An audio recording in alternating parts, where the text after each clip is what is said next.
recule. Bienvenue, bienvenue à notre culte. Bienvenue. Maman Suzanne Faye, que Dieu vous bénisse.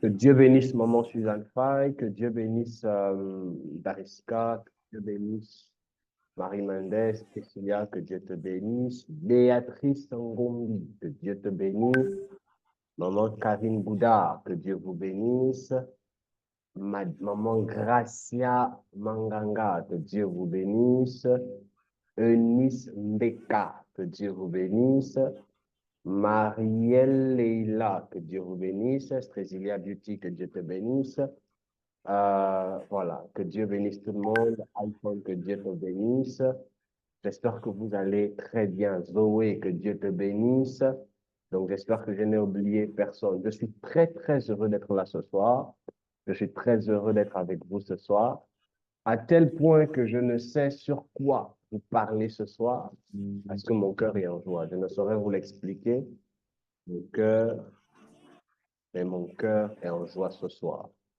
C'est en ce sens que je profite de cette atmosphère de joie, de dire une chose de là où vous êtes.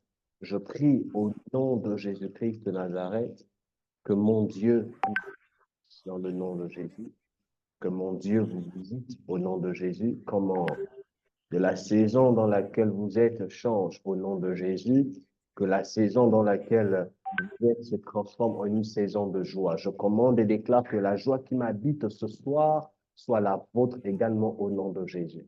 Que la joie qui m'habite ce soir vous localise au nom de Jésus. Que la joie qui m'habite ce soir atterrisse dans un domaine de votre vie au nom de Jésus. J'appelle la joie dans les foyers, j'appelle la joie dans les affaires, j'appelle la joie dans la vie quotidienne, j'appelle la joie dans tout ce que vous êtes en train de faire, j'appelle la joie dans vos études, j'appelle la joie au nom de Jésus. Je commande et je déclare que là où la tristesse vous habitait, au nom de Jésus, que cette tristesse se transforme en joie. Là où le doute vous assaillissait, que celui-ci disparaisse, que la joie descende. Et j'associe à la joie la paix, j'associe à la joie la paix au nom de Jésus, j'associe à la paix la santé au nom de Jésus, j'associe à la santé la productivité au nom de Jésus, j'associe à toutes ces choses la grâce divine dans le nom de Jésus et la miséricorde de Dieu. Je commande et je déclare que Dieu vous fasse grâce au nom puissant de Jésus. Vous savez, la grâce est une faveur. Oh, I'm sorry. I'm sorry. I'm sorry. La grâce est une faveur imméritée. La miséricorde est un pardon immérité. Je ne sais pas comment je veux vous expliquer cela. Dieu nous fait grâce en nous donnant des choses qu'on ne méritait pas. Dieu nous fait miséricorde en nous pardonnant, c'est-à-dire en effaçant ceux qui nous condamnaient. La miséricorde vient enlever la justice de Dieu. La grâce vient enlever le mérite. Celui à qui Dieu nous fait grâce, quand Dieu nous fait grâce, il nous donne une chose qu'on ne méritait pas. Quand Dieu nous fait miséricorde, il efface il efface une condamnation sur ce dont quoi nous devrions mériter. En fait, vous devez comprendre que là où la justice de Dieu veut agir, la miséricorde peut arrêter la justice de Dieu. Je m'explique. Là où la justice de Dieu te condamnait, la miséricorde a la capacité d'enlever la condamnation de Dieu et afin d'établir la paix, l'amour, la joie selon le bon vouloir de Dieu. Et je prie que la grâce, la miséricorde, la justice de Dieu en ce qui concerne tes ennemis, soit ton partage. Est-ce qu'on peut me dire Amen 3 fois? Est-ce que l'Église... Amen. Amen. Amen. Amen.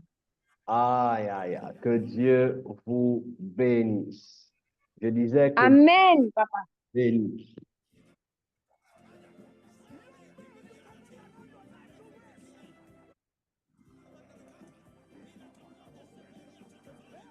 Alors, ce soir particulièrement, nous allons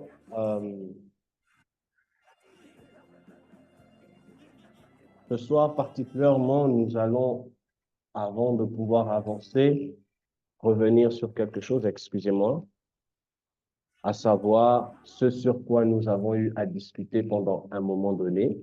Nous avons longtemps parlé sur la foi et nous avons eu à faire un bref résumé la dernière fois.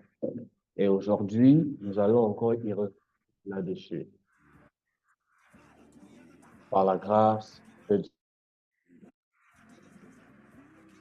Par la grâce de Dieu. Alors, ça fait déjà pendant un long moment, nous avons eu à parler sur la foi expliquée autrement. Et cette thématique, je l'ai clôturée par la grâce de Dieu. Aujourd'hui, c'est vendredi, mercredi. Donc, je l'ai clôturée mercredi. Et mon objectif de ce soir, nous allons enseigner, mais de manière pratique. Je m'explique.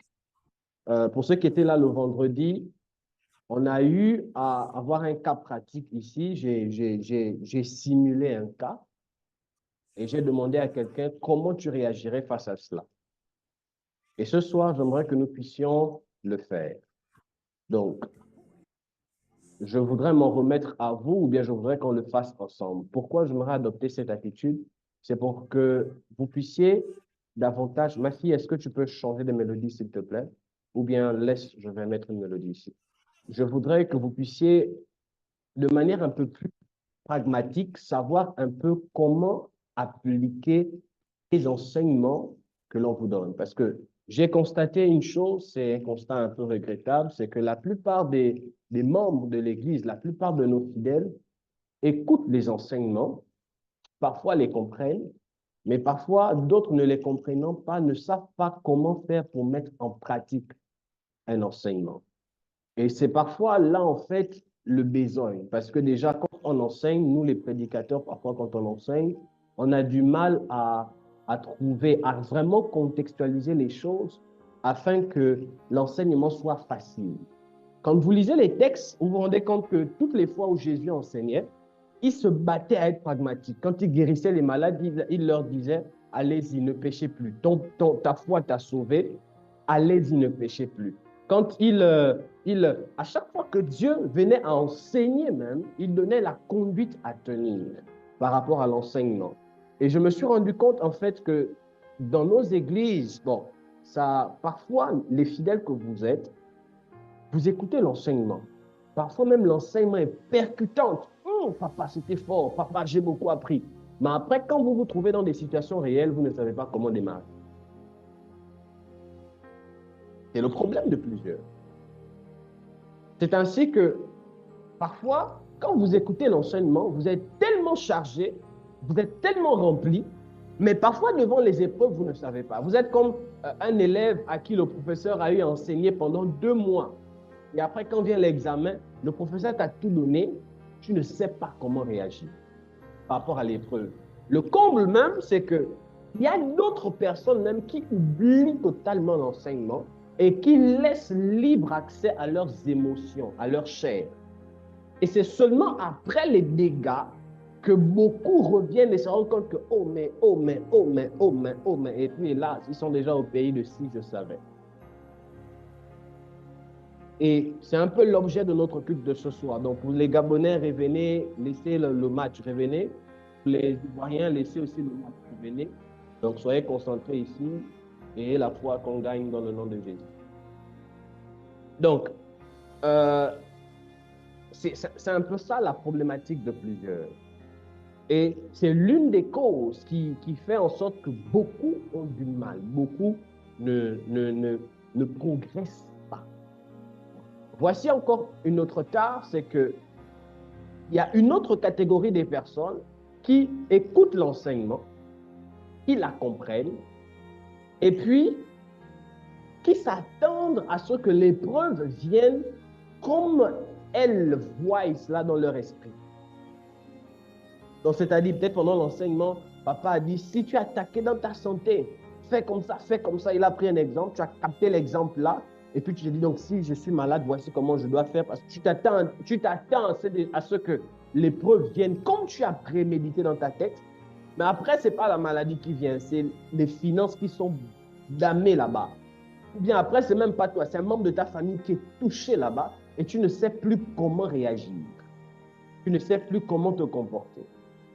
Ce soir, je voudrais que nous fassions séance pratique. Donc, bien, ce soir, c'est la pratique. Je vais poser des questions. Je vais assurément demander une situation. Donc, ça veut dire que je vous poserai des questions, assurément, en fonction du temps, bien sûr. Ou bien je vous demanderai des situations ensemble dans lesquelles on va essayer de pouvoir établir la conduite à tenir. Maintenant, n'oublions pas une chose. Le Saint-Esprit reste le maître de tout. Ce qu'on sera en train de faire ne veut pas dire forcément, tu vas forcément faire comme ça. Non. Mais au moins, c'est un canevas. Et dans ce canevas, peut arriver que le Saint-Esprit donne une autre conduite à tenir. Mais l'objectif, même si le Saint-Esprit te donne une autre conduite, une conduite à tenir, il y a un élément qui ne va jamais changer, c'est que Dieu sera toujours le centre de tout cela. Je ne sais pas si l'Église me comprend. Que l'Église est là? Amen, amen, amen. Amen, papa. La dernière fois, dans tout ce que nous avons eu à dire, bref, résumé en 5-10 minutes, pour mettre le contexte, je voudrais bien vous poser des questions sur ce que vous avez retenu. Et si j'en pose, vous allez encore prendre du temps à répondre. Donc, j'ose croire que vous avez compris tout le message qui a été dit. Et moi, vous avez retenu des choses qui sont très importantes et que vous devrez déjà appliquer, implémenter, modéliser dans votre mode de vie. On a dit déjà que la foi vient de ce que l'on entend. Donc, autrement, la foi n'est tout simplement que la conséquence de la connaissance. On a dit ici que sans la connaissance, il ne peut y avoir de foi. La connaissance est l'origine de toute foi. La foi vient de ce que l'on entend et ce que l'on entend vient de la parole de Dieu. Donc ici, si vous voulez avoir la foi, vous devez rentrer en contact avec la connaissance de la parole de Dieu. Je vais être très rapidement. On a dit ici que votre foi, la solidité de votre foi dépend aussi de la sainteté.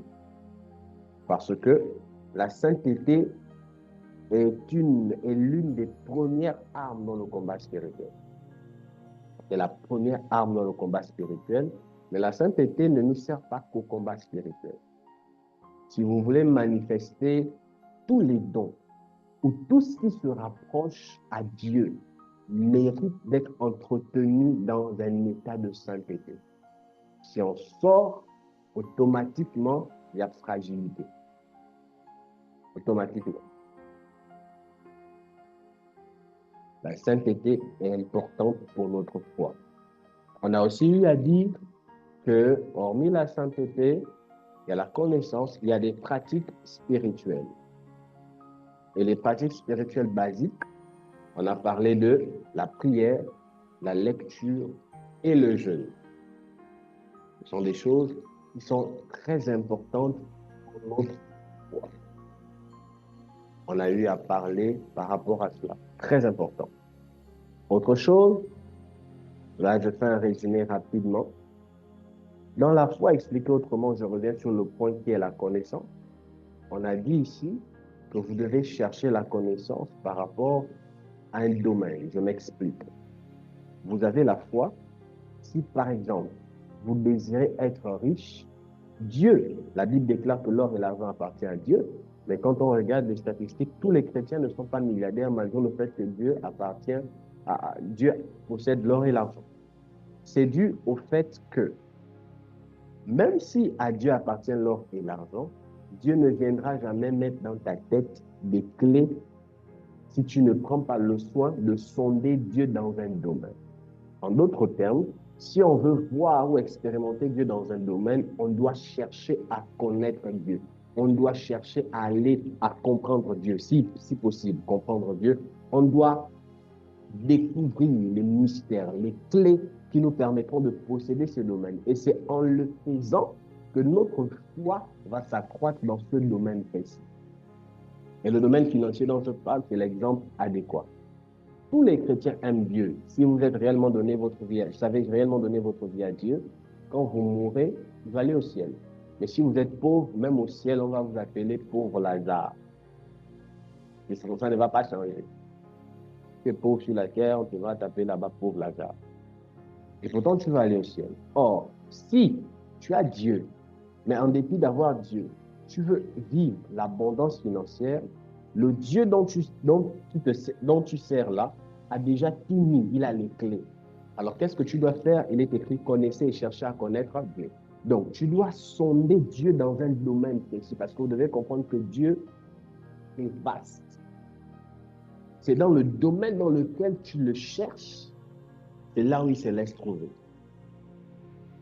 Donc, si tu cherches Dieu dans le domaine des finances, Dieu va permettre que tu comprennes les lois par rapport aux finances et ta foi financière va se manifester. Si tu cherches Dieu, tu es malade, il ne te suffit pas de croire seulement, non, je crois que Dieu peut guérir. Beaucoup de gens se sont statués à croire juste que Dieu peut guérir, mais n'ont jamais vu la guérison de Dieu. Alors, qu'est-ce qu'il faut faire? Il faut stimuler ta foi par rapport au Dieu qui guérit. Alors, comment la stimuler? Va sonder les Écritures par rapport au Dieu qui guérit. Je ne sais pas si vous comprenez mes explications ici. Are you hear my voice? Est-ce que vous m'entendez? Vous entendez ma voix? C'est très important. Donc, si tu crois au Dieu qui donne le mariage, il ne suffit pas juste de dire oui, je crois, oui, je crois, oui, je crois, non. La foi a besoin d'être renforcée. Votre foi a besoin d'être renforcée. Alors, prenez votre Bible, allez-y sonder les Écritures. Bon, Dieu donne le mariage. Le mariage, d'abord, ça vient de qui? Dans le mariage, c'est biblique ou c'est satanique? Quelles sont les grâces qui accompagnent le mariage? Dans le livre que je suis en train d'écrire sur les esprits invisibles qui détruisent le foyer, le bonheur conjugal, je me suis rendu compte qu'en fait, il y a des choses pour lesquelles, dans un couple, on ne doit pas prier. Une bénédiction, il y a des choses qui accompagnent le mariage. Et l'un des exemples que je prends dans mon livre, qui je prie va sortir très bientôt, c'est que quand on achète une télécommande, comme là, j'ai ma ring light, la lumière là, je l'ai acheté avec cette télécommande. Si j'achète une télévision, la télévision vient forcément avec la télécommande. Et si le vendeur ne me donne pas la télécommande, j'ai le droit, même si je suis déjà parti, de revenir réclamer ma télécommande sans payer, sans dépenser un rond. Parce que ça fait partie du package. Ça fait partie du package. Pour ceux qui achètent des écrans, à moins que je m'abuse, hein, je n'ai pas encore acheté un écran. Je pense que quand on achète un écran, on nous donne le truc sur lequel l'écran vient là. Bon, l'écran, il y a un truc, ça a un pied. Et je crois aussi, il y a certains lieux où quand on achète, on te donne même les fers, sur le support sur lequel tu peux mettre l'écran derrière. Je pense. Bon, pour les milliardaires qui ont déjà acheté l'écran, vous pouvez me corriger. Donc, il y a des choses quand on achète, ça fait partie du package. C'est vraiment important. Mais le problème, en fait, c'est que si celui qui achète ne sait pas qu'il a droit à la télécommande, il va partir à la maison et il va dire, oh, mais on change les chaînes comment? Oh, mais. Donc, si tu ne sais pas que tu as droit à ça, tu vas te plaindre. Et du coup, tes prières, tu ne sauras pas comment prier.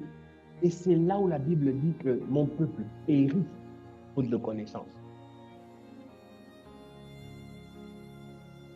Jésus est dans le désert. Oh Seigneur, Dieu dit qu'on va faire partie pratique. Jésus est dans le désert. Pendant que Jésus est dans le désert, il jeûne. Quand il finit de jeûner, le diable vient. Le diable dit, si tu m'adores. Le diable dit, si tu es le Fils de Dieu, Jésus n'a pas perdu son temps à succomber aux propos de Satan parce que Jésus connaissait qui il était. I love the Holy Spirit. Jésus connaissait qui il était. Le problème parfois avec vous, c'est que vous ignorez qui vous êtes. Vous ignorez le Dieu à qui vous avez donné révérence. Ce qui fait que l'ennemi, quand il vous attaque par vos pensées, il vous attaque par des personnes extérieures, il vous attaque par même quand vous êtes perturbé, votre santé, vous avez perdu les repères parce que vous oubliez qui vous êtes. Jésus était fatigué, il avait faim. Et Satan vient. Si tu es le Fils de Dieu, ordonne, malgré le fait qu'il a faim. Ce que beaucoup ne comprennent pas, c'est que si Jésus avait transformé la pierre en pain, il ne l'aurait pas fait par nécessité, mais il l'aurait fait sous manipulation. Parce que le but de l'ennemi, c'était de le manipuler. C'était ça l'objectif. Donc, malgré le fait qu'il a fait, il n'a pas obéi à Satan parce qu'il sait qu'il n'est pas sous l'emprise de Satan. Deuxième chose, si Jésus avait transformé la pierre en pain, Jésus allait tout simplement montrer qu'il ne connaît pas qui il est. Parce que Satan vient et dit, si tu es, si. Donc, il remet en doute comment on dit, ton identité. Il remet en doute l'identité de Jésus. Et il demande à Jésus en d'autres termes, prouve-moi que tu es. Si c'était vous et moi, là, on devait faire quoi? Oh, tu me connais, Fils du Dieu vivant. Oh, une pierre, c'est quoi? Montagne, transforme-toi en sandwich. Pouvoir, la gueule que pouvoir. Satan devait être abasourdi que la montagne est transformée en sandwich. Or, tu as été manipulé. Or, l'orgueil. Et tu as fait preuve d'un manque d'identité de ta personne. Parce qu'on ne prouve pas aux hommes qui... Une personne qui cherche à prouver à des personnes qu'il est telle personne, c'est une personne qui ne se connaît pas. Une personne qui se connaît ne prouve pas. Je ne sais pas si vous allez comprendre ce que je veux vous dire. Quelqu'un veut me dire, tu es le prophète Azaf Emel? Oui, prouve-moi que tu es le prophète Azaf Emel. I don't care. Tu me crois, tu me crois. Tu ne me crois pas, I don't care. Je n'ai rien à te prouver.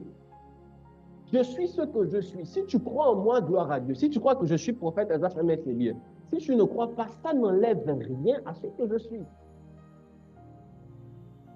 Et Jésus savait qu'il était le Fils de Dieu. Donc, qu'il transforme la terre en pain ou pas, ça n'enlève rien à ce qu'il est. Et ce qui est drôle, c'est que quand le diable attaque, il connaît qui est Jésus. Le diable connaissait qui était Jésus. Le diable ne doutait pas.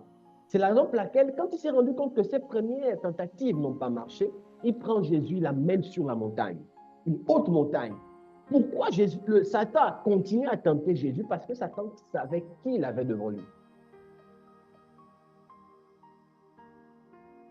Et parfois, c'est un problème d'identité qui nous amène à faire des prières, je ne sais pas.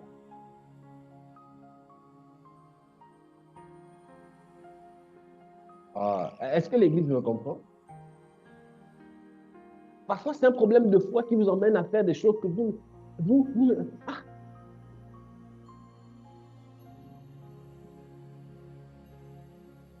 Comme une grande sœur, permettez-moi, excusez-moi, une grande sœur qui dit à sa petite sœur, hey, attention, je suis ta grande sœur, hein? Je suis ta grande sœur. Hey, tu ne te connais pas. Elle sait que tu es sa grande sœur. Elle sait que tu es sa grande sœur. Bon, maintenant, quand tu dis, je suis ta grande sœur, là, c'est quoi l'objectif? Je peux te taper. Elle sait que tu es sa grande sœur. Et elle sait qu'à cause du fait que tu es sa grande sœur, il y a des droits que tu as sur elle.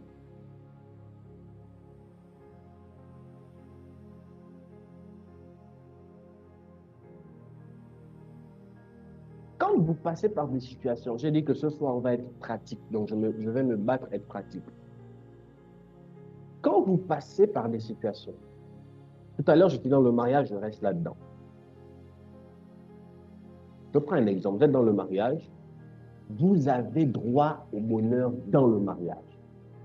Vous avez droit à la paix dans le mariage. Vous avez droit à la prospérité. Oui, la prospérité est une bénédiction du mariage. Individuellement, on doit prospérer. Mais quand on se marie, je ne suis pas de ceux-là qui croient qu'un célibataire a le droit de prospérer plus qu'un marié. Non. Parce que quand on lit les textes, singulièrement, quand on n'est pas marié, on a la prospérité qui nous accompagne. Mais quand on se marie, la prospérité à laquelle on doit atteindre n'est pas la même quand on est seul. Parce que quand on lit les textes, Genèse chapitre 1, verset 27, 26, 27, 28, on se rend compte que Dieu a béni l'homme et la femme. Les deux sont bénis et ont les mêmes grâces, à la différence que l'homme et le chef. Donc, quand les deux ne sont pas mariés, les deux ont la capacité de prospérer, de produire. Mais quand les deux sont mariés, ces deux grâces qui fusionnent, automatiquement, il doit y avoir explosion. Donc, ça voudrait dire que quand vous êtes marié, là je parle dans un contexte de mariage, vous avez droit au bonheur. Et maintenant, si vous vous rendez compte qu'il n'y a pas le bonheur dans votre mariage, ne priez pas comme une personne qui s'ignore. Là, vous ne devez pas prier, Seigneur, non. Vous réclamez votre dû avec rage, avec colère. Parce qu'il ne faudrait pas aussi oublier une chose. Parfois, Satan, par votre manière de prier, sait reconnaître si vous vous connaissez ou pas. Une personne, tu es en train de dormir, une personne, tu es en train de dormir, un démon vient te déranger. Tu appelles Jésus, faire quoi? Et là, je vous choque. Hein? Tu dors, tu es visité, un démon. Tu appelles Jésus dans les cieux des démons, pourquoi? Il est déjà au ciel. Donc, parfois, quand tu pries là, Jésus, viens, Jésus, oh Jésus! Quand Satan te, oh my God, quand Satan te regarde en train de prier, Satan se rend compte que, ah, elle ne connaît pas. Elle ne connaît pas qui elle est. Parce qu'en fait, si elle connaissait qui elle est, elle allait savoir qu'elle a reçu le pouvoir. Elle allait savoir qu'elle n'a même pas besoin de déranger Jésus. Elle-même, elle règle la situation. Excusez-moi, j'essaie d'arranger mon téléphone. Elle allait savoir qu'elle-même, sans Jésus, elle peut régler la situation. Mais si elle passe le temps à dire Jésus, Jésus, tu es où? L'une des preuves, en fait, elle ne connaît pas qui elle est. Que l'Église m'entend ici. Donc parfois, il y a des prières, quand vous faites, le diable, quand il vous regarde, il dit, vous voyez, donc elle fait semblant d'être spirituelle, là, donc c'est ça. Ah, vous voyez, donc elle fait semblant de parler en langue. Écoutez, le diable n'a pas peur de parler en langue. Vous tenez, le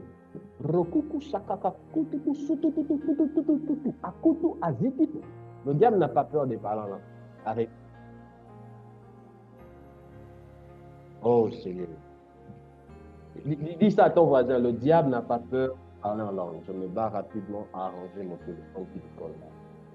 Dis-le au voisin, le diable n'a pas peur de parler en langue.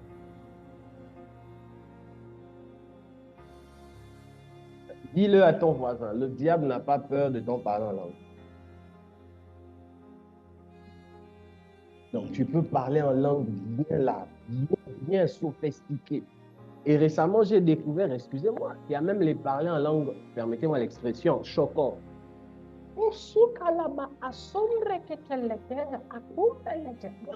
Tu écoutes, tu te dis, ça c'est sympa, il y a les parler en langue choquant, tu te poses la question, mais ça c'est compliqué.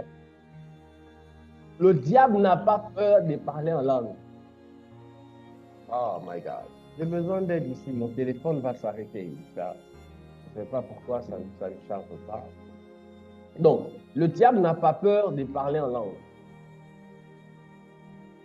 J'essaie de m'aider. Je ne sais pas pourquoi ça ne veut pas charger en fait. L'entrée là. Ok, merci. Donc, le diable n'a pas peur de parler en langue.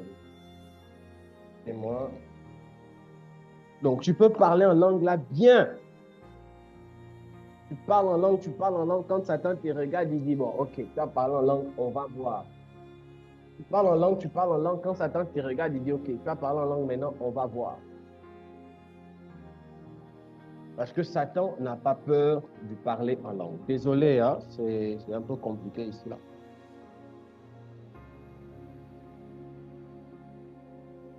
C'est très important, Église. Vous devez comprendre ces choses.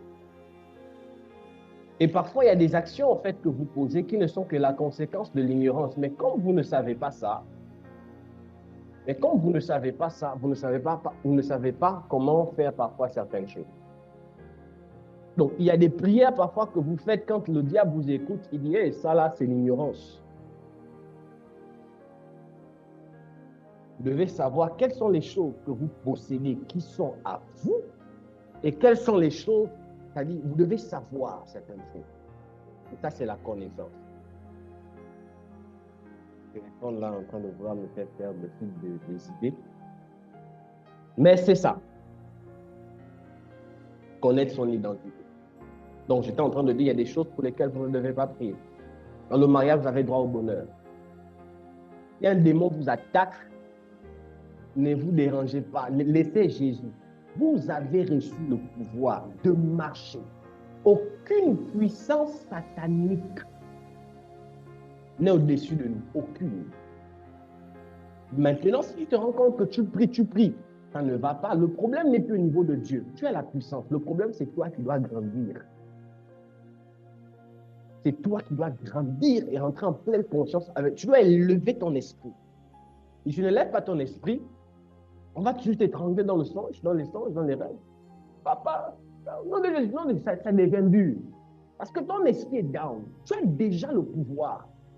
Mais ton esprit est down. La solution, c'est quoi? Travaillez vos esprits. Comment travailler vos esprits? Faites grandir vos esprits. C'est la parole. Brisez les limites de vos chairs. Brisez les réactions émotionnelles. Brisez, jeûnez, élevez votre esprit. Rentrez dans la conscience, la pleine conscience des Écritures. Croyez en la parole de Dieu. Déclarez la parole de Dieu. Et vous allez commencer à voir, quand tu vas dormir, aucun démon. Aucun démon. Moi, quand je dors et que je suis visité par les démons, je ne dérange pas Jésus. Je me lève et je parle. J'ordonne. Et quand je suis visité par un démon ou par un esprit ou par des apparitions des personnes dans ma pièce, quand je me lève, je suis content. Toute la journée, je danse. Quand je fais un mois, on ne me visite pas, il y a un problème quelque part. Il faut qu'on me visite. Il faudrait qu'un sorcier quand même dérange. Parce que quand il y a ça pour moi, je ne dis pas que ça doit être ça doit être absolu, valeur, non. Mais les expériences spirituelles, les combats spirituels, j'aime ça. J'aime ça. D'où c'est rare de me voir trembler devant un problème. C'est très, très, très rare. C'est très, très, très, très rare. Récemment, il y a peut-être 2 semaines, après ma prière du matin, je me suis endormi. Et je priais avec ma fiancée. Après, je me suis endormi.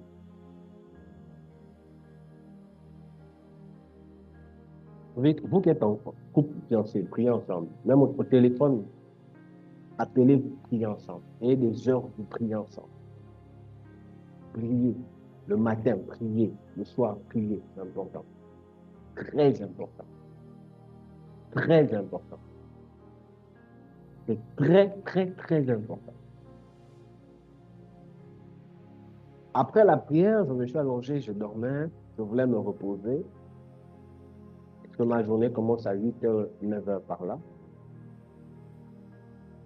Pendant que je suis endormi, pendant que d'autres dorment avec les berceuses, moi je suis bizarre. Moi, ma berceuse, c'est l'enseignement. Donc pendant que je dors, je mets un enseignement, j'écoute et je dors. Je dors bien avec un enseignement. Parce que même pendant que je dors, j'écoute l'enseignement. Donc quand je me réveille, je suis capable de dire. Et ça, c'est un moyen d'apprentissage aussi que j'ai développé il y a quelques temps. On appelle ça en science, je ne sais pas, c'est un terme en science, c'est-à-dire pendant que tu dors, et c'est prouvé scientifiquement. Je donne cette méthode aux personnes qui étudient encore. Vous pouvez mettre un bon petit baf, vous prenez votre téléphone, vous répétez la leçon, vous la mettez en boucle. Pendant que vous dormez, votre subconscient sera en train d'enregistrer certaines choses. Bon, c'était une parenthèse. Votre père, c'est un homme spirituel, je ne suis pas naturel. Donc, moi, je dors avec ça, l'enseignement. Donc, je mets l'enseignement de mon père ou bien un mentor, je l'écoute et je m'allonge. Et pendant que j'étais allongé, même pas 5 minutes, je vois clairement une personne qui rentre dans mon bureau. Clairement.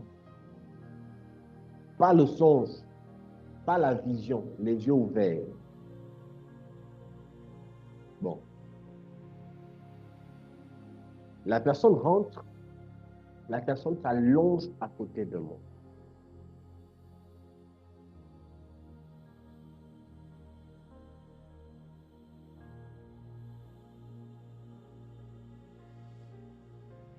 La personne rentre, la personne s'allonge à côté de moi. Dans une fraction de seconde, et quand la personne s'allonge à côté de moi, je sens que quelqu'un s'allonge, je sens que quelqu'un est là. Je la vois et je sais que la personne est là.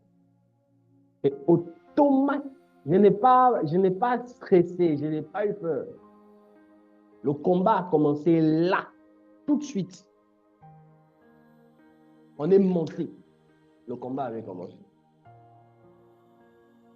Mon esprit a commencé à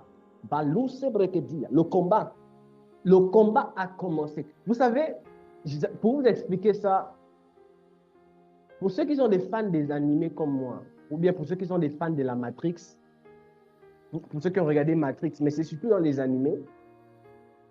Bon, vous qui ne regardez pas les dessins animés, vous n'allez pas comprendre.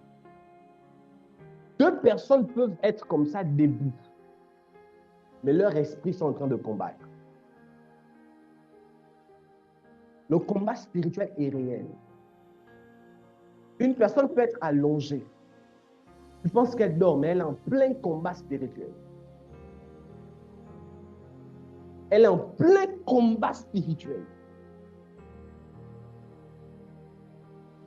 Parce que vous devez comprendre.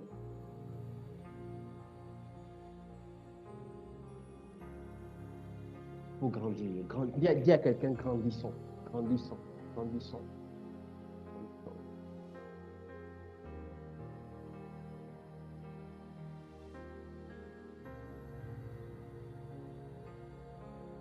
Le combat dans le règne spirituel a commencé, mais je sentais la personne à côté de moi. Je sentais la personne à côté de moi. On se touchait, mais spirituellement, on était en combat. J'ai remporté le combat spirituel. Et dans le combat spirituel, j'ai vu, j'ai senti, j'ai su que j'ai blessé la personne. En journée, je l'ai raconté à ma fiancée, j'ai dit, là où elle est là, si c'est un homme physique, la personne l'est atteinte. Je l'ai blessé dans le combat. J'ai dit, j'ai blessé la personne. C'était fort là-bas. J'ai blessé. J'ai senti que la personne était touchée.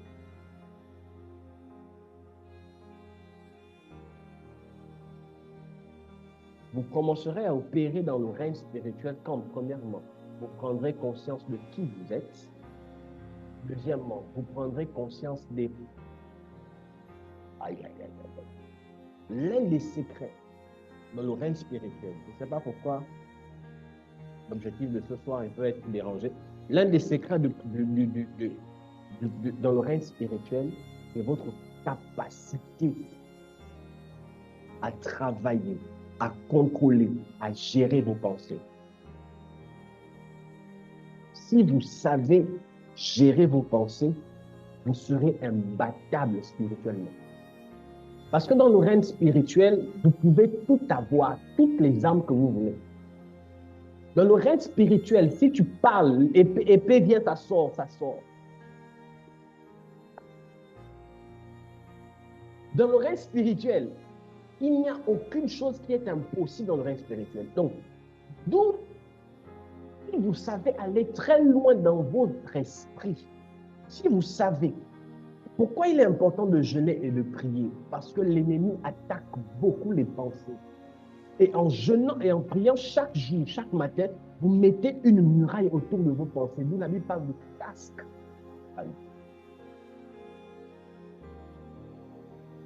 Votre foi dépend du genre de pensée. Votre puissance spirituelle dépend aussi parfois du genre de pensée. Comment on dit ça? C'est-à-dire, ce que vous êtes capable de faire dans le règne spirituel dépend de vos pensées. Bon, on nous a toujours enseigné dans certaines églises que voler, faire les sons où tu t'envoles, c'est la sorcellerie. Moi, dans le rêve, je vole. Quand je décide de m'envoler, je m'envole dans le rêve. Je ne suis pas sorcier. Je peux faire un rêve, je suis conscient dans mon rêve. Si je décide de me réveiller, je me réveille. Je peux faire des rêves, si je décide de disparaître, si j'apparais là-bas, j'apparais là-bas.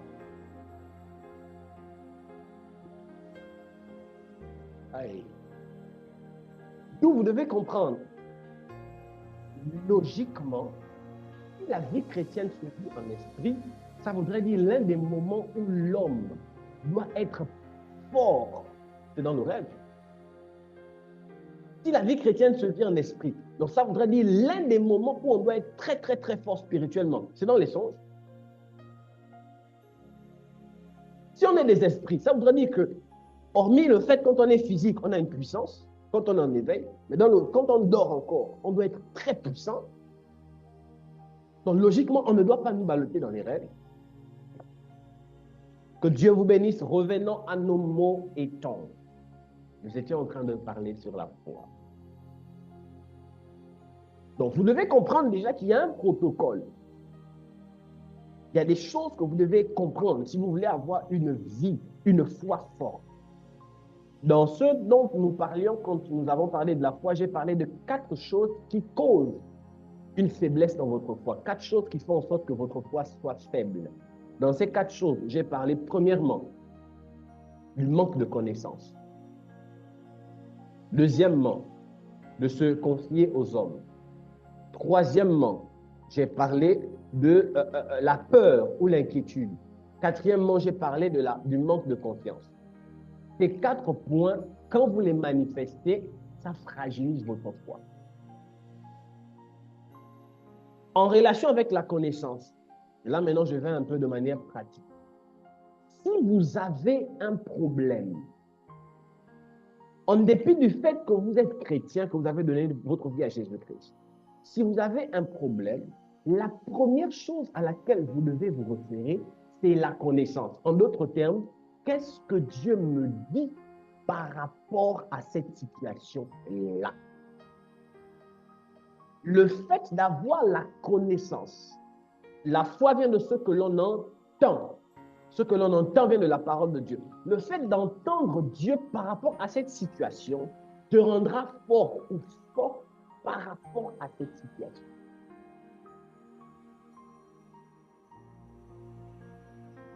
Celui qui est chrétien, 2 chrétiens, un chrétien dit, bon, qu'est-ce que... Je passe par une situation. J'ai foi, Dieu va agir, j'ai foi. Sa foi marche à l'aveuglette. Et ça, c'est comme ça que beaucoup de chrétiens font. Juste parce qu'on est chrétien, on se dit que quand il y a un problème, non, j'ai la foi, ça va aller. Mais ta foi n'est pas située. C'est ce qui fait en sorte que parfois vous avez la foi, vous attendez.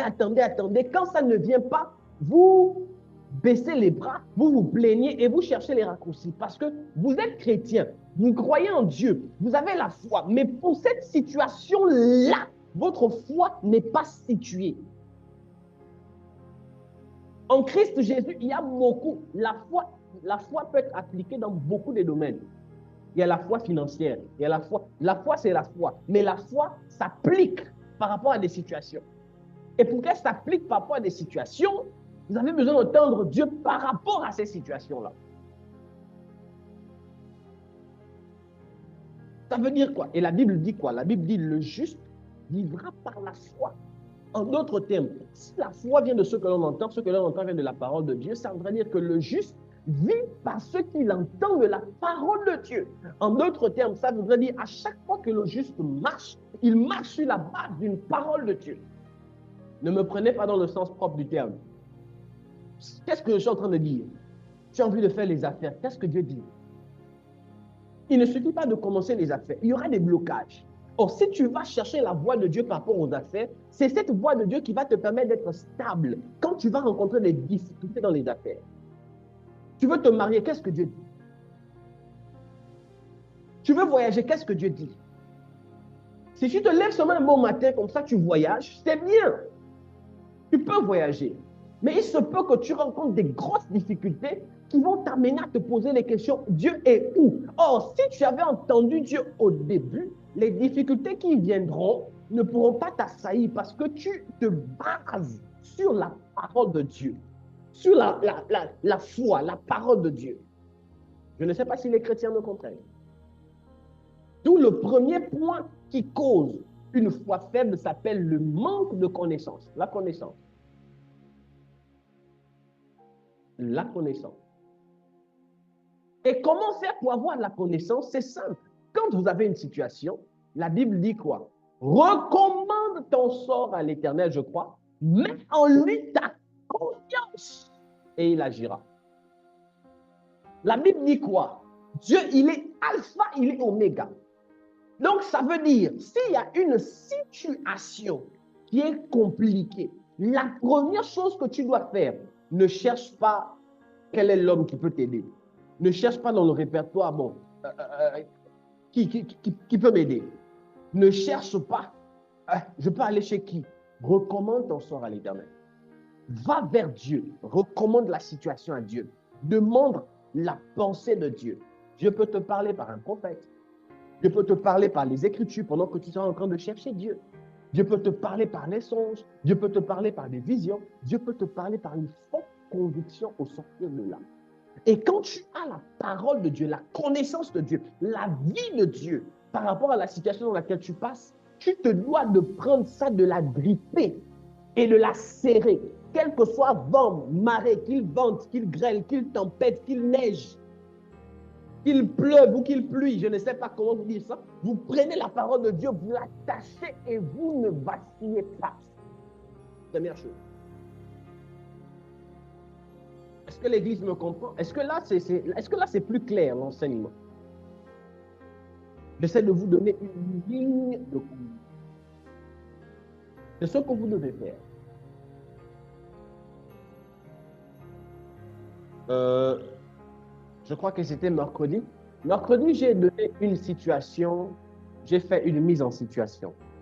Mercredi, j'ai fait une mise en situation. J'ai dit à certaines personnes ici, je prends un exemple, j'ai dit ça à ma fille, je lui ai dit, imaginons que tu veux voyager et que tout est bloqué. C'est-à-dire, tu parles avec ton mari, vous êtes là, vous voulez voyager, vous parlez avec votre mari, c'est bon et tout. Il est d'accord, tout est bien, on va voyager, chérie, et tout, on va aller, on va en Chine, on va en France, on va au Canada, on va au Sénégal, on va aux États-Unis, on va au Maroc, là, il y a la Cannes, là, je crois, 2025, là, on va un peu aller se détendre, hein, venez. Les chrétiens ici ne savent pas se détendre. Au Maroc, c'est moins cher, les appartements meublés et tout. Tu te prépares là, bien là, voyage amoureux. C'est une parenthèse, on va là-bas avec monsieur et tout. Vous avez tout préparé, tout est bon. À la dernière minute, les 4 visas ne passent pas. À la dernière minute, l'avion, ça ne passe pas, je ne sais pas. À la dernière minute, monsieur te dit, je ne peux pas, je ne veux plus. Tu ne sais pas expliquer, il vient comme ça, écoute, je ne veux plus, il devient bizarre. La spiritualité, ce n'est pas les émotions. Une femme spirituelle, un homme spirituel va commencer, tu ne veux plus, comment? Tu m'avais, et tu vas aggraver les choses. On ne résout pas les problèmes spirituels avec les actions charnelles. Le problème, il est spirituel. Comment tu dois régler ça? Parce que, comment expliquer que tout ce que vous avez déjà prévu depuis un moment, au moment où vous vous approchez de l'accomplissement, ça capote.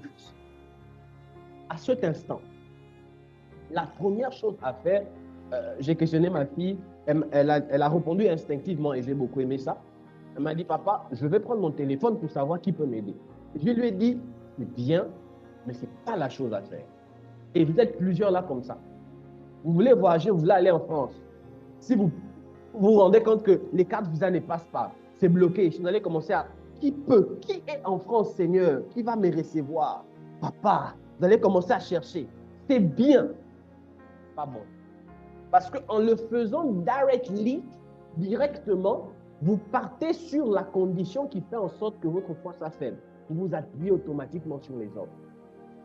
Vous comptez sur les autres et vous comptez sur vos propres capacités. Vous avez un problème financier, vous allez commencer à chercher qui peut m'aider. J'ai besoin de 2 millions, 3 millions, 500 000.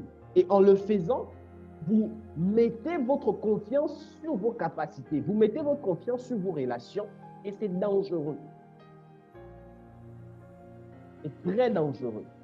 Et c'est ce qui fait en sorte que quand les hommes sur qui vous comptez vous disent « Ah maman, là il n'y a rien. Ah maman, c'est pas bon. » Vous devenez frustré, vous devenez nerveux, vous devenez triste, vous faites des dépressions. Pourquoi? Parce que vous avez mis votre confiance sur un homme. Vous avez premièrement engagé automatique. Et ça, c'est automatique. Hein? Même quand je vous parle là, demain, vous allez refaire la même chose. Même quand je vous parle là, sûrement vous êtes dans une situation, vous comptez déjà sur quelqu'un. C'est automatique. Donc, vous devez briser cet automatisme-là, je ne sais pas si on dit ça comme ça, et reconfigurer. Vous devez vous reconfigurer. Et quelle est la première chose que vous devez apprendre à faire? Quand ça ne va pas, je vous ai dit, cherchez Dieu d'abord. Le voyage est interrompu. Ne cherche pas d'abord à comprendre pourquoi du X et de Y. Non. Va en retraite. La prière. Seigneur, qu'est-ce que tu dis? Parce qu'il se peut que ce soit aussi Dieu qui te dise que non. Non. Peut-être c'est Dieu qui combat le voyage là. Peut-être Dieu veut vous préserver de quelque chose. La situation par laquelle tu passes, peut-être c'est Dieu qui la permet. Donc, nous, il est important de prier d'abord, aller chercher Dieu. Ne va pas chercher Dieu avec l'intention que Dieu s'aligne à ta pensée, parce que là aussi, on vous connaît. Donc, tu dis, tu vas prier, mais pour toi, tu vas prier avec l'intention que, bon, j'ai envie de voyager. Dieu.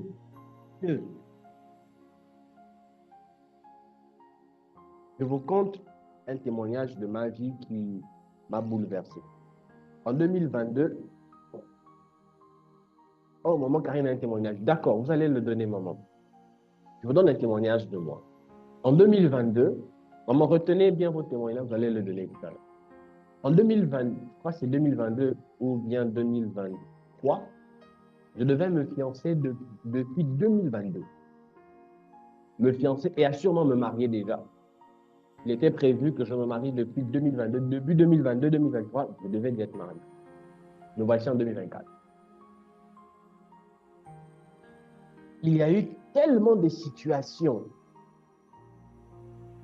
Et ma fiancée et moi, on s'est dit, par la grâce de Dieu, dans les jours à venir, il faudrait qu'on écrive un livre là-dessus. Ça fera bénir quelqu'un. Il y a eu tellement de situations qui, à un moment donné, m'ont amené moi-même à me poser encore la question, est-ce que Dieu est avec moi dans cette relation? Il y a eu des situations où parfois tu te dis, bon, la famille est là, après, bam, la famille n'est pas là, après, tu es comme ça, à un moment donné, tu es soutenu, tu n'es pas soutenu. Vous qui allez vous fiancer bientôt, vous marier là, vous qui n'avez même pas encore fait les fiançailles là, c'est pour les adultes, pas adultes en âge, le tibia. Et les maux des têtes. Les mariés ici, ça, c'est la pression. Mais moi, je ne sais pas, malgré la pression, j'ai grossi toujours. C'est la pression. C'est la responsabilité. Le bonheur que vous dites à deux pour l'amour et pour le pire et tout ça là, vous allez assumer ça là-bas. C'est autre chose. À un moment donné, je me suis dit, assurément Dieu n'est pas avec moi. Et j'ai une phobie, je n'aime pas faire les choses dans lesquelles Dieu n'est pas avec moi. Moi-même, prophète Azaf, amen. Dieu m'a parlé, j'ai cherché Dieu. Il y a des choses que je ne veux pas dire. Donc, depuis 2018 que je suis avec la plus belle femme du monde, j'avais des signes. Dieu m'a été clair. Quand l'épreuve est venue, j'ai douté. L'épreuve était tellement forte. Votre père qui est là, j'ai pleuré. L'amour, là, c'est compliqué. Pas sûr. Pas faire des choses. Ne riez pas. Tu rentres dans le bureau, tu pleures, tu te poses la question, Seigneur, ça se passe comment ici? C'est où? Qu'est-ce qui se passe? Tu regardes. Ma fiancée et moi, on a rompu 3 fois, si je ne me trompe pas. On a rompu 3 fois. Donc là où vous me voyez là, j'avais déjà rompu. À certains de mes enfants là, peut-être dont je parle, elles sont en train de rire parce qu'elles savent. J'avais déjà rompu. Bon, on a rompu en 2021, je crois qu'on a rompu en 2022, on a rompu encore en 2023. Oui, parce que je me suis fiancé en début de l'année 2024. On a rompu en 2023, on a encore rompu. Me voici fiancé. Les épreuves, les amis, c'était compliqué. C'était très compliqué. Et après la dernière rupture, soi-disant rupture, je l'ai fait asseoir, je lui ai dit, j'ai besoin que Dieu me parle. J'ai dit, je vais en retraite 1 semaine. Si Dieu ne me parle pas, je ne sors pas. Et si je sors et que Dieu ne m'a pas parlé, quand je reviens, sache que toi et moi, chacun prend sa route. Dieu ne m'a pas parlé. Mais si Dieu me parle, quelles que soient les choses qui vont se mettre, on va les affronter. Et il faut aussi avoir les bonnes fiancées. Moi, ma fiancée, elle est la meilleure de toutes les fiancées du monde.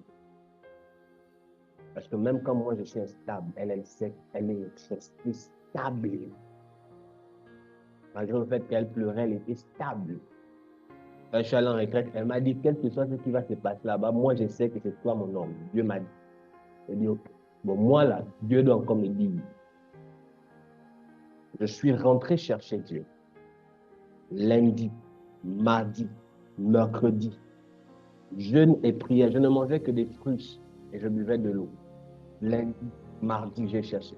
Rien. Mercredi, rien. Jeudi. Mardi est venu, j'ai commencé à dire, Seigneur, la fin de la semaine arrive. Parle-moi. Priez, priez, priez, priez. Mercredi est venu. Seigneur, je commençais déjà à imaginer comment je vais dire à l'enfant d'autrui, bon écoute, tu sais que je ne suis pas un bandit. J'étais déjà en train de créer les scénarios de... Ah, bon, tu sais que je ne suis pas un bandit, donc tu sais, tu es une belle femme, tu es encore jeune maman. Tu travailles, donc tu vois que tu es intelligente, ça va aller. Réfais-toi. Il ne faut pas blaguer avec le cœur. Puis, il faut prendre le temps de bien choisir une personne. Et là, je parle à tous mes enfants ici qui sont encore célibataires, endurcis là. Choisissez. Le diable est contre le mal. Jeudi arrive et pendant que je suis en train de prier, il y a une nuée qui envahit l'église. Parce que j'étais dans l'église de mon frère, le révérend prophète Firmin, en donc que vous connaissez. Une nuée envahit l'église. Je vous épargne des détails. Dieu me parle. Quand Dieu m'a parlé, je ne sais pas quoi vous dire. Automatiquement, c'est comme si on m'avait chargé de puissance. Je me donne juste ça comme ça. Mes parents ne savaient plus se situer par rapport au mariage. Ils n'étaient plus vraiment pour. Parents, c'était un peu très compliqué. Donc, j'étais pratiquement seul. Après la prière, quand Dieu m'a parlé, le même soir, le même jeudi, le même soir, quand je sors de la présence de Dieu, réunion familiale, je convoque tout le monde. Je parle. Avant que je ne rentre en retraite, il y avait problème. Quand je sors de la retraite et que je parle à tout le monde, mes oncles, j'ai fait asseoir tout le monde sur Zoom, on a fait une réunion. Eux-mêmes, ils se posent la question, mais c'était où le problème? Eux-mêmes, ils se posent, mais il n'y a pas de problème. C'était quoi le problème? Et il y a eu la situation a été décantée. Or, si je me t'ai dit, je connais telle personne dans la famille qui peut faire ça, qui peut faire ça, qui peut faire ça, je me serais fait très, très, très mal. Donc, vous devez d'abord apprendre à compter sur Dieu avant de compter sur les hommes. Vous devez d'abord apprendre à regarder à Dieu avant de regarder les hommes. Et quand vous partez chercher Dieu, allez-y avec l'intention de vous accommoder à ce que Dieu va vous dire. Ne partez pas avec l'intention que Dieu se range dans votre domaine. Non. Si Dieu ne m'avait pas parlé, aujourd'hui, je ne devais pas être fiancé. Je l'ai dit à la fille de Tchouba, écoute, Dieu ne m'a pas parlé. On se sépare d'abord, jusqu'à ce qu'il me parle. Quand vous allez prier au-delà de l'amour, au-delà de tout, attendez-vous à ce que Dieu puisse valider, comme ne pas valider ce que vous avez, ce que vous désirez. Oui, c'est comme ça qu'on grandit. C'est comme ça la maturité spirituelle. Surtout quand on désire vraiment faire les choses dans le plan de Dieu.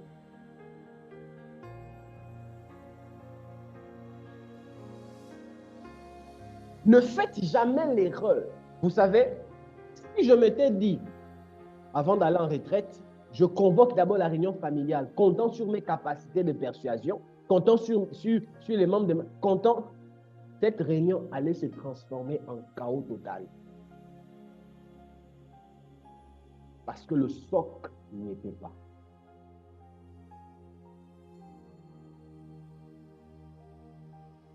C'est comme ça que votre foi se met en mouvement. La foi est spirituelle. La foi, c'est l'esprit en mouvement. Comprenez également que quand je vous enseigne les choses que je pratique. Et il y a beaucoup de témoignages comme ça qui viendront.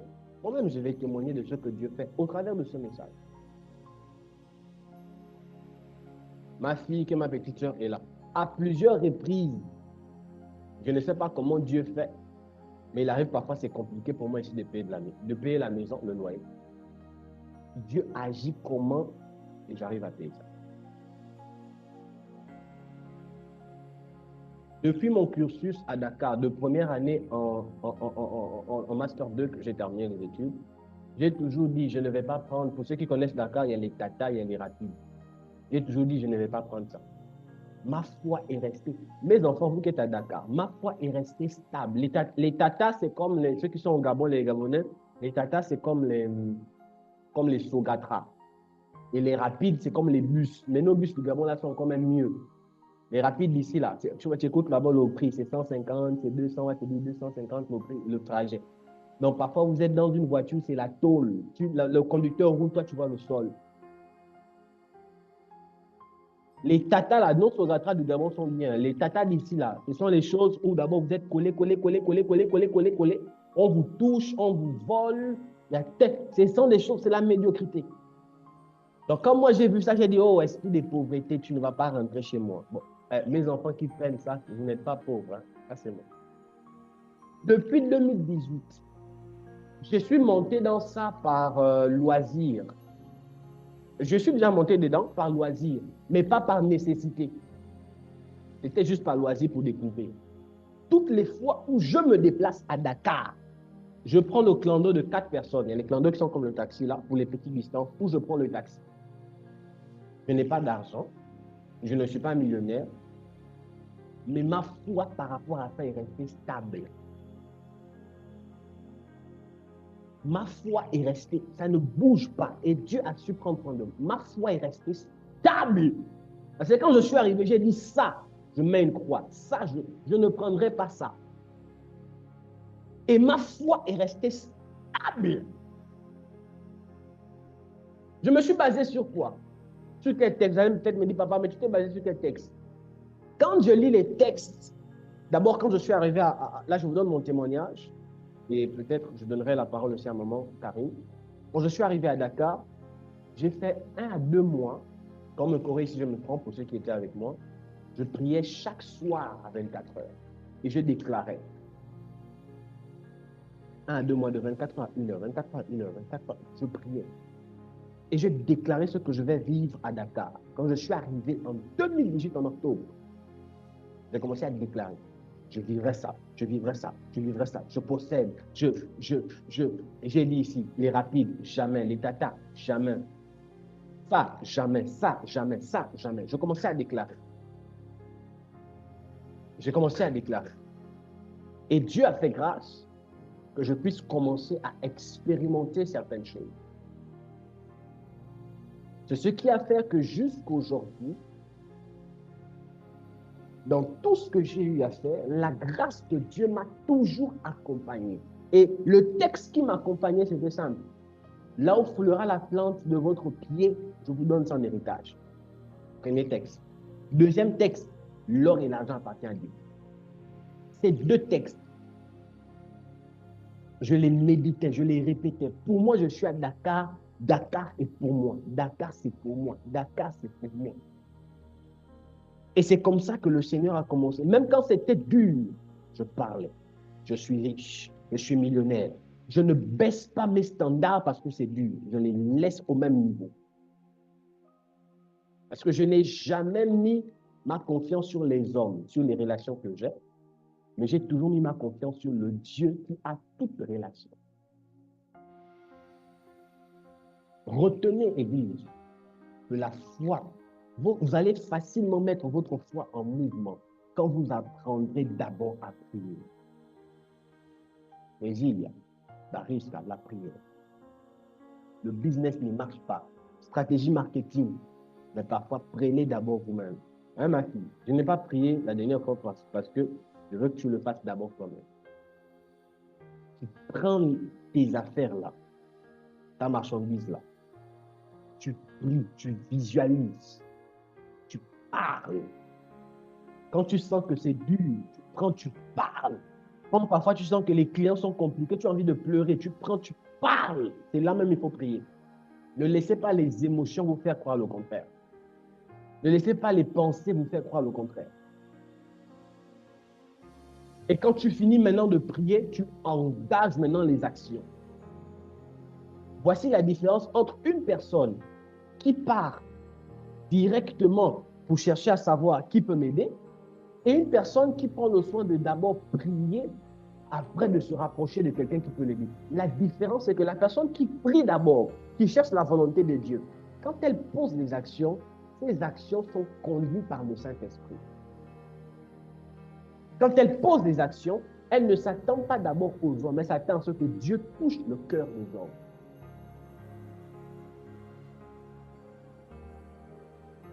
Alléluia. Est-ce que je me suis éverti? Est-ce que ça a été un peu plus clair? Est-ce que tout l'enseignement, on dit ça, non? Tout l'enseignement que vous avez reçu, vous l'avez compris mieux? Donc maintenant, vous savez comment vous pouvez gérer les situations. Vous savez comment vous comporter. Et là, c'est théorie pratique. C'est ça l'enseignement. On vous enseigne et on vous montre comment appliquer ça dans votre vie quotidienne. Maintenant, quand vous partez, tu sais, quelle que soit la situation qui vient, la première chose que tu dois d'abord chercher à faire, ce n'est pas de savoir, prophète, qu'est-ce que Dieu a dit? Prie le Seigneur, prie, prie, prie, prie, prie, prie, prie. Tu es confus, tu n'as pas encore la voix de Dieu, viens voir. Là maintenant, si tu pries toi-même, tu es confus, tu ne sais pas, Dieu, viens voir le prophète.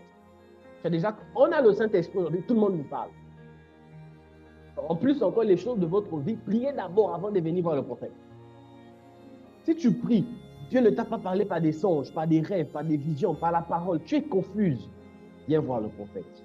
Explique la situation au prophète. Et crois que l'instruction que le prophète te dira viendra de Dieu. Et tu t'attelles à l'appliquer. Que Dieu vous bénisse. Maman Karine, on va écouter les témoignages pendant les quelques minutes qui nous restent. Et s'il y a aussi d'autres personnes qui ont des témoignages, ce serait une très très bonne chose. Maman Karine, on vous entend. Amen, gloire à Dieu. Vous m'entendez? On vous entend très bien. Shalom encore famille, vraiment papa, vraiment soyez bénis. C'est concernant le message que voilà pourquoi, bon c'est un témoignage, j'ai jamais eu la possibilité de témoigner par rapport à mon voyage depuis 2015. C'est tout à l'heure en écoutant que le Saint-Esprit permet que je puisse édifier peut-être la foi de mon frère et ma soeur. Effectivement papa, vraiment vous avez raison. Alors, concernant mon témoignage, c'est par rapport à mon voyage. Dans mon voyage en 2015, c'est tellement long, je vais couper. Oui. En fait, c'était comme le matin. Le matin, j'avais reçu le message sur le téléphone que je devais voyager le même jour, mais à 4 heures, comme j'avais déjà mon billet d'avion, comme d'habitude, quand on pose le visa, il faut le billet d'avion. Oui. Et le billet, c'était pour 4 heures du matin du lendemain. Et le visa était censé sortir aussi voilà, en même temps, dans la journée. Et j'avais reçu le message que non, mon visa était sorti. Et j'étais très contente. J'étais allée dire au revoir au prophète Nzoma et tout. On a prié, on a béni Dieu, on a rendu grâce pour mon voyage parce que je me disais non, 4 heures du matin, voilà, je vais voyager, je serai à l'aéroport. Mais il s'avère que euh, j'ai tellement attendu longtemps. Bon, j'avais dit à un frère qui travaille déjà à Télès de me récupérer le visa. Et ce frère, quand il a pris mon passeport avec le visa, il a mis dans sa voiture, le passeport a disparu. Oh my God. Dans sa voiture. Et moi, j'étais censée voyager à 4 heures du matin. Le frère, le pauvre, dans la journée, il était tellement embêté, il avait du mal à m'appeler pour dire, voilà, puisque quand le passeport disparaît, il n'y a plus le voyage, il faut le visa, il faut le passeport, même s'il y a le billet d'avion.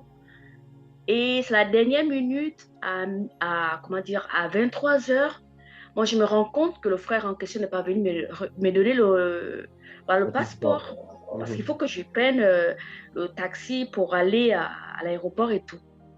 Quand j'appelle le frère, il me dit, désolé, j'ai essayé de taper la journée, voilà, le passeport a disparu.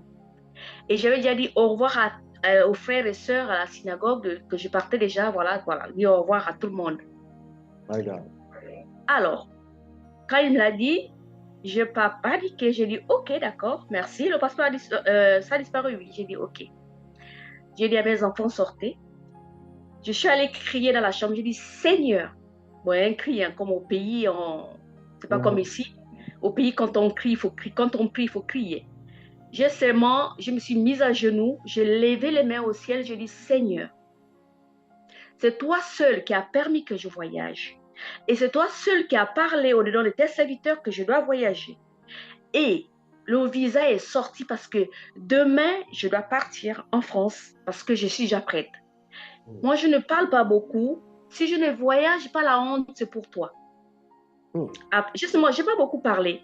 Après, je suis sortie, j'ai rendu grâce, j'ai rigolé. Même pas 15 minutes, le frère m'appelle, il a retrouvé le passeport. My God. Et il dit, comme j'étais retardée, il n'y a plus de taxi à prendre, il était minuit. Je viens te chercher. Et lui vient me chercher, il était prête et je voyageais. Ces témoignages, c'est pourquoi, c'est pour encore, comme je disais, édifier tout un chacun. En fait, c'est mieux toujours de savoir son identité et de croire. Pourtant, je pourrais repartir chez le pasteur Nzoma de dire que non, voilà, l'autre frère m'a perdu le visa, il m'a perdu le passeport, qu'est-ce qu'on devait faire? Je vais trembler, mais je n'ai pas tremblé, je suis pas reparti vers le pasteur, le prophète. Moi-même, j'ai prié dans la maison le secret parce que je sais que mon père m'avait dit que je devais partir et j'ai prié et j'ai eu la solution. Que Dieu bénisse.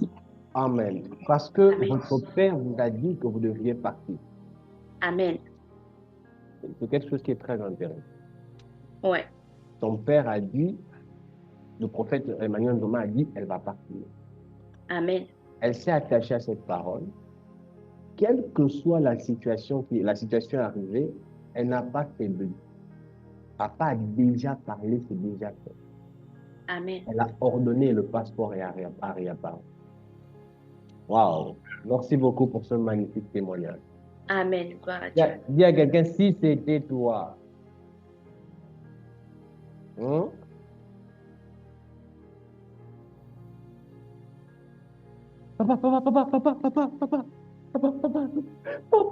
On devait déjà voir les scènes ici déjà compliquées, hein, les amis. Les palpitations. Tu te rends, hey, tu vas en France. Et à 2-3 heures du voyage, le passeport disparaît avec le visa. Seigneur, tu as déjà évanoui 4 fois. Le frère là en question, tu l'as déjà même maudit 15 fois. Or, ce n'est pas de sa faute. La spiritualité existe. Et ce témoignage est très important. Merci beaucoup, maman Carole. Si vous comprenez l'approche des choses ainsi, vous allez vous rendre compte que, premièrement, le monde dans lequel on vit est un monde qui n'est pas plus réel que le monde spirituel. Le vrai monde, c'est le monde spirituel. Le vrai monde, c'est le monde spirituel. Le monde dans lequel on vit là, c'est le monde irréel. Deuxièmement, ça va vous emmener. Parce que parfois vous dites, papa, comment ma foi peut grandir? Papa, c'est comme ça que la foi grandit. Papa, comment on fait pour grandir spirituellement? C'est comme ça que l'on fait pour grandir spirituellement. Il n'y a pas de secret. Il n'y a jamais les fétiches qu'on donne. C'est ça. C'est votre approche par rapport aux situations qui détermine votre croissance spirituelle. Une personne qui passe le temps à pleurer pendant les situations, elle ne va jamais grandir. Par rapport à une personne qui passe le temps à prier, aller chercher la voix de Dieu. Votre approche, elle est différente. Votre base est différente. Important. Père, dans le nom puissant de Jésus,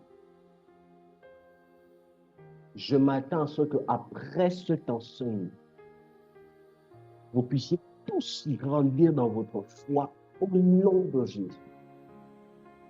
Je m'attends à ce qu'après cet enseignement, vous puissiez tous grandir dans votre foi au nom de Jésus. Je m'attends à ce qu'après cet enseignement, votre appréhension de la vie change au nom de Jésus. C'est ma prière. Et je vous mets en garde. Ne pensez jamais, n'acceptez jamais une voix de Satan qui va vous faire croire que non, la situation par laquelle vous passez, non, ça c'est pas spirituel, ça c'est charnel. Aucune situation sur la terre n'est charnelle, tout est spirituel. Tout. Et l'ennemi pourra vous faire croire que non, ça tu n'as pas besoin de prier, ça c'est charnel. Dès lors que vous avez des pensées comme ça, dès lors que vous avez des intentions, sachez que c'est le diable qui vous parle. Vous devez prier. Vaut mieux prier pour tout afin de se rassurer de la voix de Dieu que de ne pas prier, de ne prier pour rien et de faire des choix de prier.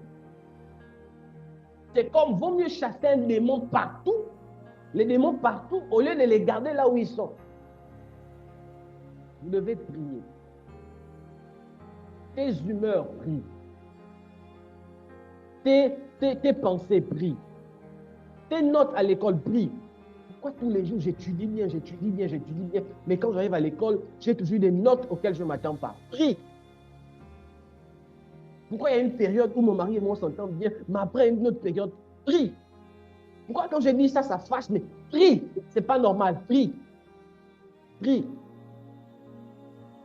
Pourquoi quand je n'ai pas d'argent, j'ai des bons projets, mais quand j'ai l'argent, ma tête, on dirait que je ne sais plus qu'est-ce que je dois faire de l'argent. Prie. Priez pour tout. Et il y a des situations, quand vous remarquez vous-même que la situation a trop duré, quand vous remarquez que cette situation, elle a trop duré, changez les formes de prière, entrez en retraite vous-même, pas d'abord le prophète. N'attendez pas que le prophète dise 200 jours de prière pour prier. N'attendez pas que le prophète dise retraite pour entrer en retraite. N'attendez pas que vous-même entrez en retraite. Vous-même, allez-y prier. Si la situation a trop duré, retraite. Il y a des gens là, vous n'avez jamais fait 3 jours jeûne et prière vous-même, hein ma fille? 3 jours jeûne et prière vous-même à sec pour votre situation. Jamais. C'est pas normal. Il y a des situations qui vont te demander de rester 3 jours à jeûne devant Dieu. Et puis arrêtez-moi les choses de papa, le jeûne là. Il y a des situations où même si il y a des situations qui peuvent amener des hommes à se suicider dans le monde. Pourquoi nous, il y a des situations dans lesquelles on ne peut pas jeûner pendant 7 jours sans manger, sans boire de l'eau? Il y a des personnes qui sont oppressées dans le monde, qui sont prêtes à mettre fin à leur vie. Donc, si l'oppression est tellement dure au point où ces personnes sont prêtes à mourir, à se suicider, pourquoi nous, notre oppression ne peut pas nous amener à jeûner 7 jours à jeun? 3 jours sans manger. Programme de 1 mois de prière. Je mange seulement 1 fois le jour, je bois de l'eau. Pourquoi? Ne nous donnons pas d'excuses. Et parfois aussi, ça, c'est le diable. Ah, papa. Une de mes filles qui m'a dit, papa, le corps, papa, on a maigri. Eh, écoutez, vous aurez tout le temps de grossir toute la vie. Hein? Donc, vous aurez le temps de grossir toute la vie. Tant qu'on peut jeûner, jeûnons. Les jeûnes que l'on fait aujourd'hui, les prières que l'on fait aujourd'hui, les 200 jours que l'on fait aujourd'hui, je sais que ça fatigue. On était très nombreux au départ. C'est fatigant. Vous ne verrez peut-être pas les fruits aujourd'hui, mais ça va payer. Une femme sage m'a dit, ce qui nous garde aujourd'hui là, ce sont les prières et les jeûnes qu'on a fait. Certains de mes enfants savent, on ne jeûne plus. 2021, pour ceux qui étaient en 2021, je ne sais pas. On a jeûné en 2021. 2021, on pouvait faire trois types de jeûnes compliqués dans l'année. On a jeûné, on a prié. L'année de 3 mois. Voilà. On a fait 3 mois de jeûne et prière. On a eu un programme avec mon frère, l'apôtre Josué, avec, pour ceux qui se connaissent, je crois que c'est en 2021, 3 mois de programme avec pour thème Impact Transformation surnaturelle. On a fait 3 mois de jeûne et de prière. Il fallait voir comment on était mince ici. Même les orateurs, à la fin, m'ont dit, prophète, je ne sais pas comment ça tu fais. 3 mois un programme. On a cherché Dieu. Continuons à chercher Dieu. Il n'y a pas un summum pour dire non, là on a beaucoup cherché Dieu, on s'arrête. Continuons à chercher Dieu. C'est le seul domaine dans lequel on peut chercher à l'infini. Cherchons Dieu. Hein? Donc, mes enfants, vous qui êtes minces comme moi là, ne vous inquiétez pas. Vous allez vous marier. Vous allez grossir. Et le syndrome des skinny ne va pas empêcher que le frère vous regarde. Donc, ne pensez pas que parce que vous êtes mince, le frère, non, le frère va vous regarder, les célibataires au nom de Jésus. Cherchons Dieu. Que Dieu vous bénisse. C'était mon mot de fin. Après un tel message, après une telle session, c'est important également de dire merci à Dieu. Donc, vous avez vos offrandes, prenez vos offrandes, et comme vous le savez, envoyez vos offrandes dans les différentes... voilà. Donc, par la grâce de Dieu, dans les jours à venir, on va changer le numéro Orange Money. Le numéro Orange Money va être le même dorénavant que le numéro Wave. Donc, bientôt, là, on va changer pour que ça soit pareil. Donc, on ne puisse pas avoir trop de numéros. Le numéro RTL Money, c'est le même. Et pour l'instant, vous pouvez envoyer vos offrandes via ces différents moyens. Je prie dans le nom de Jésus que le Dieu d'IPS vous bénisse. Après un tel message, je prie au nom de Jésus-Christ que Dieu vous bénisse, qu'il bénisse vos mains, qu'il bénisse l'œuvre de vos mains au nom de Jésus et que vos finances s'accroissent dans le nom puissant de Jésus-Christ. Amen. Également, il y a le Pay Libre. Donc, pour ceux qui sont en France, je ne sais pas si le numéro seulement vous donne de faire un Pay Libre, mais si vous avez besoin du nom et tout, c'est le nom qui est juste en bas là. Donc, les bancs Lucienne Melva, c'est le nom attaché au Pay Libre, et vous pouvez le faire là-dessus tout simplement. Donc, que Dieu vous bénisse. Je vous donne rendez-vous par la grâce de Dieu demain. Nous serons au 128e jour. Et comme annonce, efforçons-nous, je sais que ce n'est pas facile, pour l'offrande que nous allons faire en août, bats-toi à avoir 50 000 francs. Et 50 000 francs, ça fait combien en euros?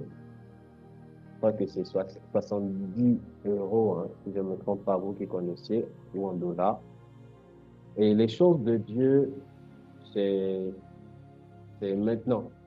C'est le cœur. Battons-nous à le faire. Battons-nous à le faire. Ça va vraiment beaucoup nous aider. Et l'autre chose également, c'est que nous aurons notre programme de jeûne et de prière les 31 jours. Ça va être le dernier virage, du 18 juillet au 17 août. Ça va vraiment être le dernier virage de ce programme. Et ce programme de jeûne et prière va être très spécifique, comme vous le savez. On va prier le matin et on va prier le soir, 30 minutes le matin, 30 minutes par la grâce de Dieu le soir.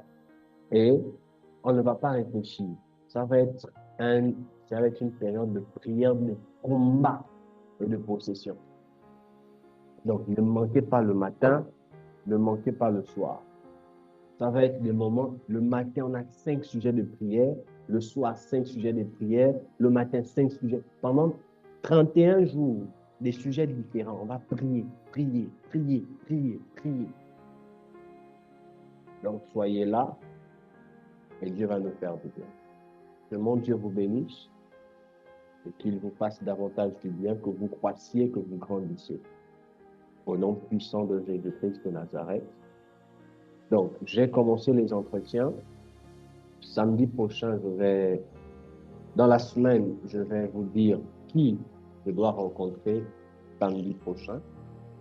Donc, cette semaine, j'ai commencé avec une vague. Le samedi prochain, je prendrai une autre vague, plus le samedi. Et donc, le samedi prochain, attendez-vous à ce que je puisse demander à rencontrer 3 à 4 personnes, discuter et voilà, m'attirer de certaines choses pour prier par la grâce de Dieu.